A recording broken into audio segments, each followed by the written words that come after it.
دوستوں ہمارے چینل پاک ویوز ٹی وی کو سبسکرائب فرمائیں، شیئر فرمائیں اور لائک فرمائیں، شکریہ۔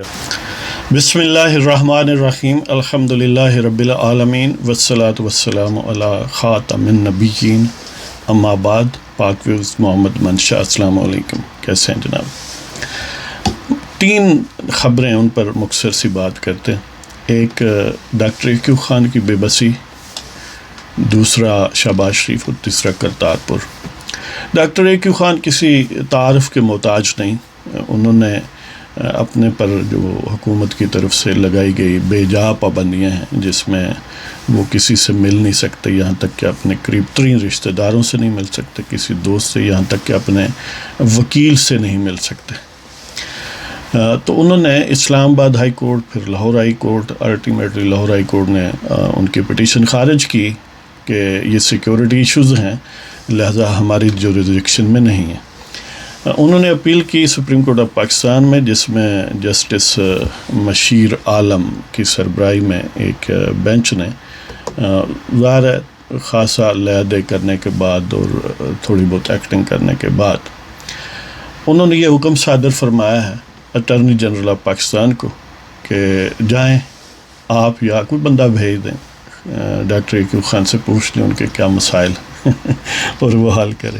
عجیب بات یہ ہے کہ ڈاکٹر صاحب کے وکیل ایڈوکیٹ توفیق احمد اور شیخ احسان الدین نے یہ عرض کی، اور ظاہر ہے یہ بات پٹیشن میں لکھی ہوئی ہے کہ جناب میرے فنڈامنٹل رائٹس ہیں، بنیادی آئینی حقوق ہیں، ان کا میں نفاذ چاہتا ہوں، میں ان حقوق کو ایکسرسائز کرنا چاہتا ہوں، میں اپنے رشتہ داروں سے، دوستوں سے، جس سے چاہوں مل سکوں اپنی مرضی سے، مجھ پر یہ پابندی ختم کی جائے۔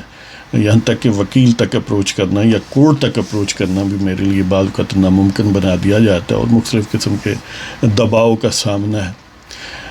لیکن حکومت یعنی اس ظلم کے خلاف پاکستان کے اعلیٰ ترین عدلیہ، اور پھر وہ جب پھڑکتے ہیں نا اور ٹپکتے ہیں اور اس قسم کی کہ دیکھیں جی عدل والوں کی بڑی توہین ہو گئی، یعنی ایکسیپشنز آر دیئر، قاضی فائز عیسیٰ، یہ اس طرح کے جو ججز حضرات ہیں، ہم ان کو دونوں ہاتھوں سے سلام کرتے ہیں، اللہ تعالیٰ انہیں محفوظ رکھے اور اسی طرح بغیر لگی لپٹی کے انصاف کرنے کی توفیق عطا فرمائے سارے قاضیوں کو، سارے ججوں کو۔ لیکن یہ تو دعا ہے، یہ خواہش ہے، تمنا ہے، لیکن حقیقت کچھ اور ہے۔ تو پاکستان کی ساری عدلیہ including supreme court of Pakistan نے ہاتھ کھڑے کر دیے۔ ڈاکٹر صاحب جو پاکستان کے محسن ہیں، ان کو بنیادی حقوق بھی اس ملک میں حاصل نہیں ہیں، اور کسی ملک میں سٹیزن شپ جو ہے اس کی ورتھ یا ویلیو ہی یہی ہوتی ہے کہ اس کے حقوق ہوتے ہیں۔ اگر کسی کے حقوق نہیں ہوتے تو ان کو غلام کہا جاتا ہے یا ان کو یرغمال کہا جاتا ہے۔ تو آپ سمجھ لیں کہ وہ محسن پاکستان اس وقت پاکستان کے ہائی ہینڈڈنس کے جو شوقین لوگ ہیں، جو بھگوان ہیں بنے پھرتے، ان کا یہ وہ یرغمال ہیں، اور ان کا جرم یہ ہے کہ انہوں نے پاکستان پر احسان کیا ہے۔ ظاہر ہے یہ جرم تو بہت بڑا ہے، اور وہ جنہوں نے پاکستان بیچا ہے، پاکستانیوں کو پکڑ پکڑ کے چند ڈالروں میں بیچتے رہے ہیں اور چند ڈالروں کے عوض پاکستان کے لوگوں کو قتل کرواتے رہے ہیں۔ ظاہر ہے وہ محب وطن ہیں، ان کو تو اعزاز ملنے چاہیے، ان کی ظاہر عدلیہ کچھ بگاڑ بھی نہیں سکتی۔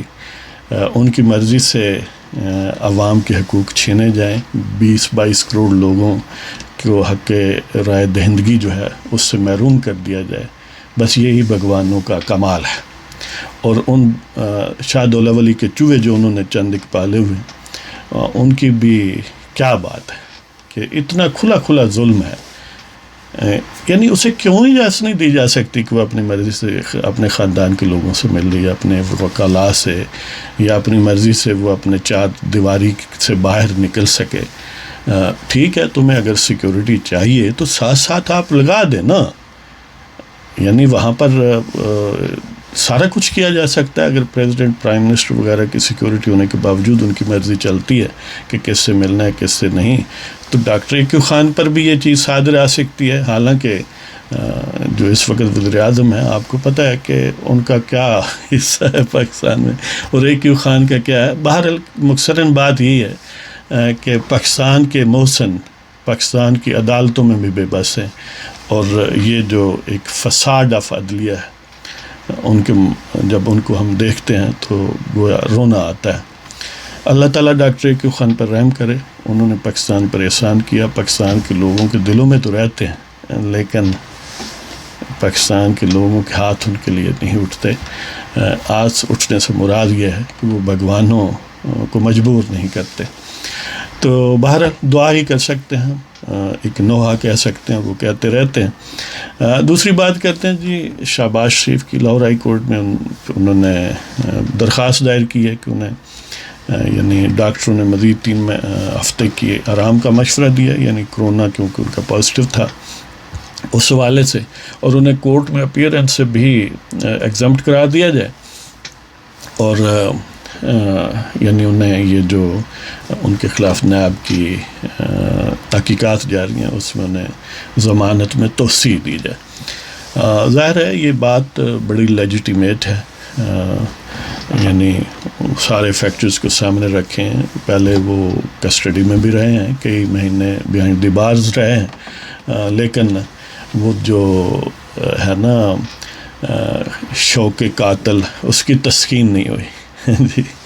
ستم اہل ستم کو ابھی اور یعنی درکار ہے ان کی جو پابند سلاسل ہونا ہے۔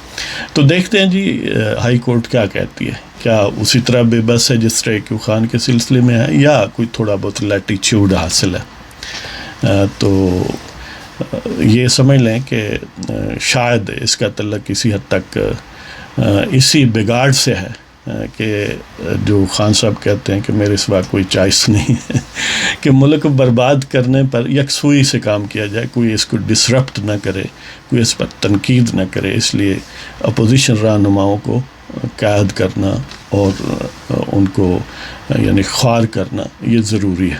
اور اس میں ضمنی بات کہ وہ جو جھوم صاحب ہیں وہ فرما رہے تھے کہ ان کا عزم جو ہے وہ مضبوط ہے پاکستان کو یعنی کرپشن فری کرنے کے سلسلے میں۔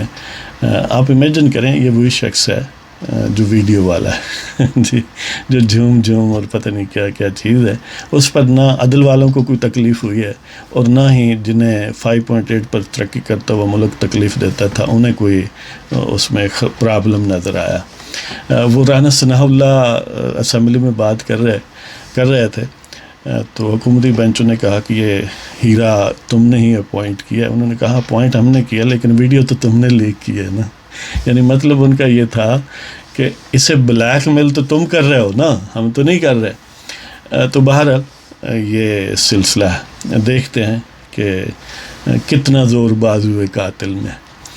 تو اس کے علاوہ حکومت پاکستان کو ایک تو یہ شوق ہے کہ عوام کو خوار کرنا ہے، ان کو تکلیف دینی ہے، ان کو ٹارچر کرنا ہے باقاعدہ، اور پاکستان کی معیشت کو، پاکستان کی فارن پالیسی کو، ہر محاذ پر پاکستان کو گویا انتہائی اب میرا جی نہیں کہتا کہ میں پاکستان کو کہوں کہ ذلیل، یعنی خوار کرنا ہے، اسے تکلیف دینی ہے، گویا پاکستان کو ہر محاذ پر شکست دینی ہے، اس کی ناک رگڑنی ہے۔